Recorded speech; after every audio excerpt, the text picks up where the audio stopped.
Gayus, kami ke Mbak Monika dulu. Mbak Monika, dari persidangan yang sudah berlangsung dari sudut pandang ahli psikologi forensik, Anda melihat ada trauma yang terpancar dari terdakwa Putri Chandrawati? Ya, pada saat seseorang, trauma ya, tidak di sepanjang waktu melihat, gestur atau mikroekspresi dari si traumatik itu.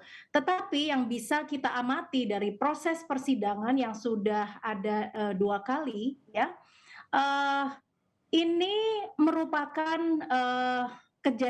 peristiwa yang disebut dengan high stake, artinya setiap gerakan apapun ya mengandung arti karena mengandung muatan emosional yang tinggi ya. Nah, yang, kami lihat ya, yang saya lihat secara pribadi dari gestur yang bersangkutan pada saat sidang pertama misalnya ya, pada saat masuk ke ruang sidang dan kemudian, sempat terlihat menangis gitu ya, mengusap air mata dan kemudian juga yang ditangkap oleh publik adalah, sempat berbicara atau bercanda juga dengan tim kuasa hukum ya. Dalam konteks,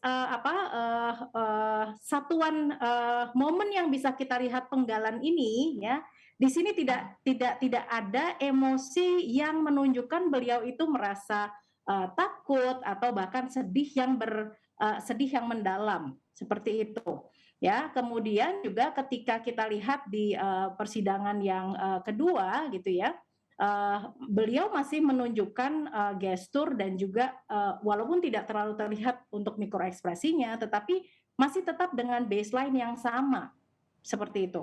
Tapi Putri Chandrawati sempat menangis saat pembacaan nota pembelaan, Mbak Monika. Ya, ya, ya.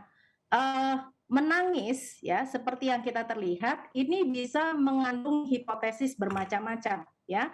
Menangis apakah karena beliau, tidak seperti yang didakwakan sehingga merasa berat atau merasa sedih karena, nama baik dan sebagainya ya, atau beliau juga menangis karena, kembali mengingat, peristiwa yang pernah dialami yang, tidak menyenangkan.